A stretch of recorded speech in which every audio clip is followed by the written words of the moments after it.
What is the Fronx? Is it a hatchback or an SUV? Well, to put it simply, it is a hatchback, basically a Baleno, which is trying to be an SUV, so basically a crossover.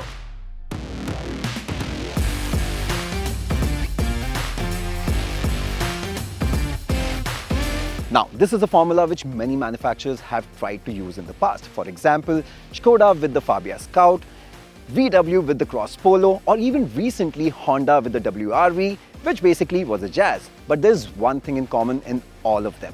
All of them were failures. So clearly this is a formula very difficult to get right.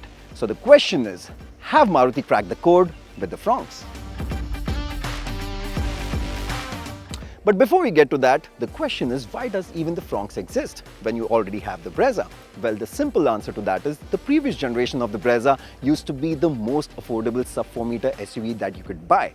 And now in its current generation, it has become the most expensive. So clearly there's a space where the Fronx will sit. So basically it'll rival the likes of the Tata Punch, Renault Kiger and the Nissan Magnite.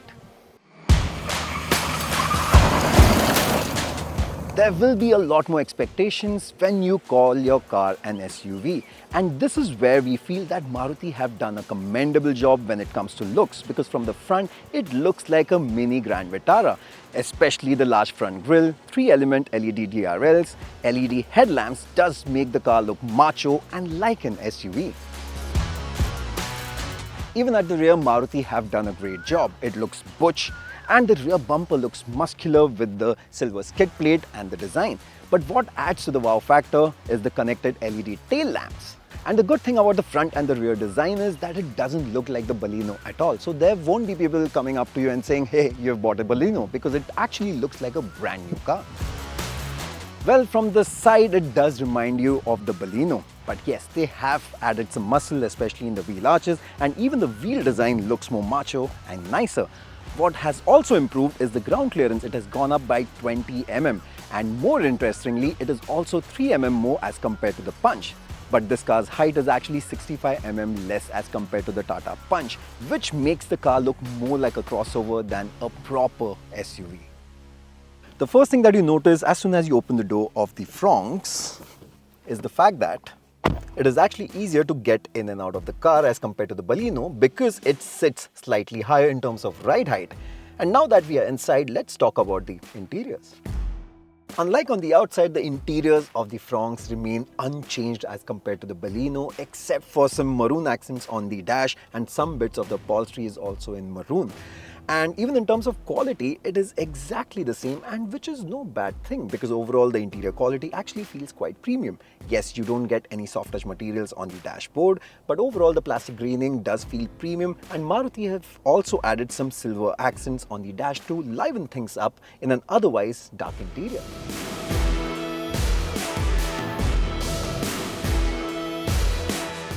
Even in terms of features, the Fronx remains exactly the same. You do get some wow features like a heads-up display, which is actually useful because you get loads of information right in front of you and you don't really have to take your eyes off the road.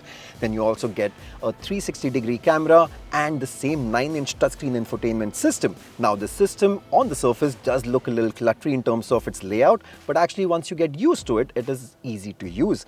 And you also get lots of features loaded in the screen. For example, you also get wireless Android Auto and Apple CarPlay with a wireless phone charger. So you really don't have to carry charging cables in the Fronx. And even if your passengers want to charge their phones, you do get one Type A charger up front and 2 USB chargers, one Type A and one Type C for the rear passengers.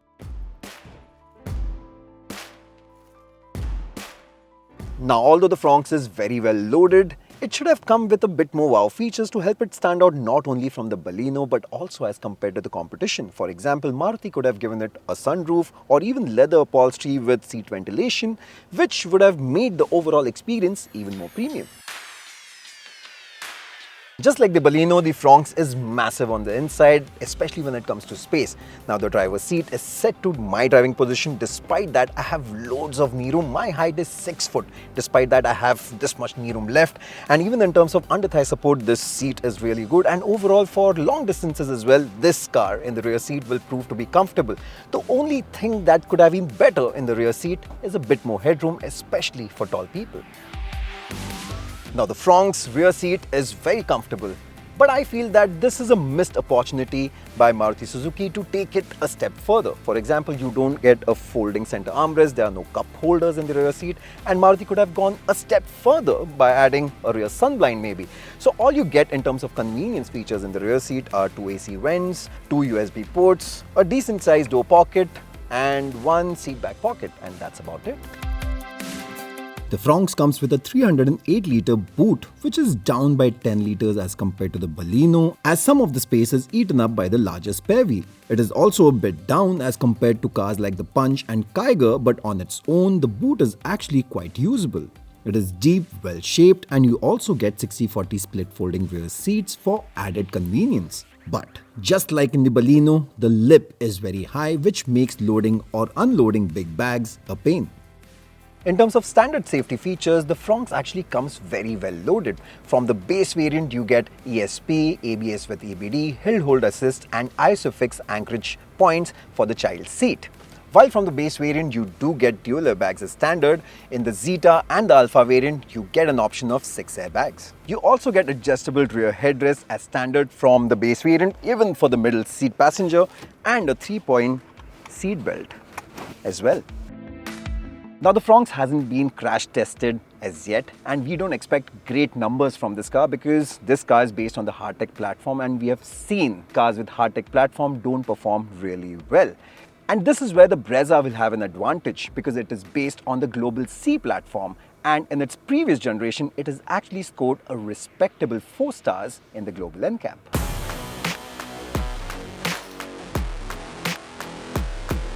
In terms of driving position, it feels exactly the same as the Baleno, so you don't get that perched up high driving position like you get in something like a Tata Punch. But what you do get with this car is great visibility all round, because of which driving in dense traffic as well is easy. Now let's talk about driving. Obviously, when you buy an SUV, you are also paying a premium not only for the looks but also for better performance, and that's exactly what you get with the Fronx, because the Fronx also gets a turbo petrol engine. So this engine makes 100 PS of power, and because it's a light car, it is just a shade over 1000 kilograms in terms of curb weight, because of which it also feels very peppy to drive, and generally performance wise it is a big step up as compared to the Baleno. Where the 1.2 4-cylinder engine has an advantage as compared to this motor is at low speeds. So the 1-litre powertrain does have some turbo lag below 2000 RPM, because of which you do have to shift a bit more as compared to the 1.2. As a result, yes, as far as ease of driving is concerned, that is something that you will get with the 1.2 and not the turbo petrol.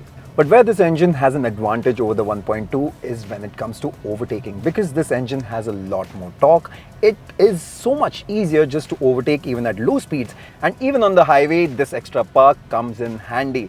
Where the 1.2 litre engine runs out of breath after 80 kilometers per hour, this engine pulls really well. So if you do a lot of highway driving, for overtaking or for cruising, this is the engine option to go for.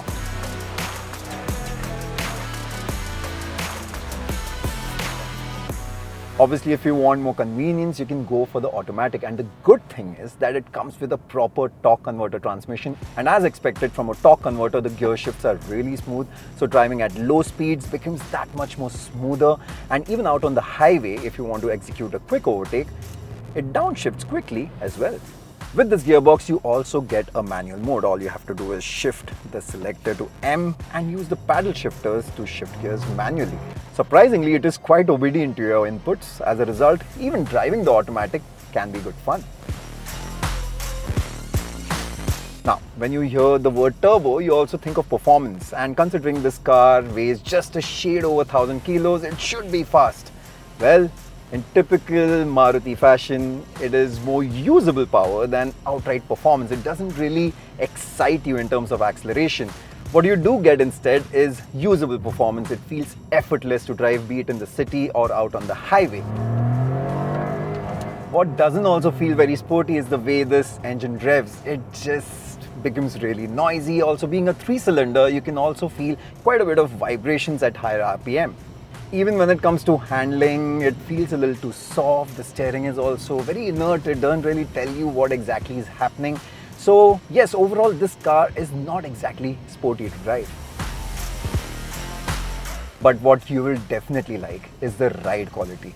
It drives like a proper SUV over worst of the road surfaces, be it sharp bumps or undulations. This suspension takes all of that really well, and in fact the cabin is quiet too. So overall, in terms of ride quality, this car impresses a lot. The ride quality in the rear seat, however, can get a bit uncomfortable in certain situations. Especially if you encounter a sharp bump, you do get a jolt, and also because you have less amount of headroom at the rear, your head also hits the roof of the car, and that is something that you have to consider if you're going to be chauffeured. So overall with the Fronx, yes, there are some misses. For example, the in-cabin experience doesn't really feel like an upgrade over the Baleno, and even the features list is exactly the same. But where it does feel like an upgrade over the Baleno is first, obviously in terms of looks, it looks Butch, it looks almost like an SUV, and the second is the engine and transmission. The turbo petrol engine gives you effortless performance, and the polished torque converter transmission gives you a premium drive experience. It has also got the bases covered. For example, you get a spacious cabin, even the features list is long, and you also get some wow features as well. But another highlight of this car is the comfortable ride quality. So have Maruti got the crossover formula right? Well, as far as the product is concerned, Fronx is almost spot on. Obviously, the biggest question remains is the price. And according to us, Maruti is going to charge premium for three things. One, the turbo petrol engine. Second, the more polished torque converter transmission. And number three, obviously it being marketed as an SUV, they will charge money for that as well. So according to us, the Fronx price will start from 7 lakh rupees for the base variant and go all the way up to 12 lakh rupees for the top turbo petrol automatic variant. That is our prediction. What are you willing to pay as a premium for the Fronx? Do let us know in the comment section below. Thank you so much for watching, and if you like the video, do subscribe to ZigWheels.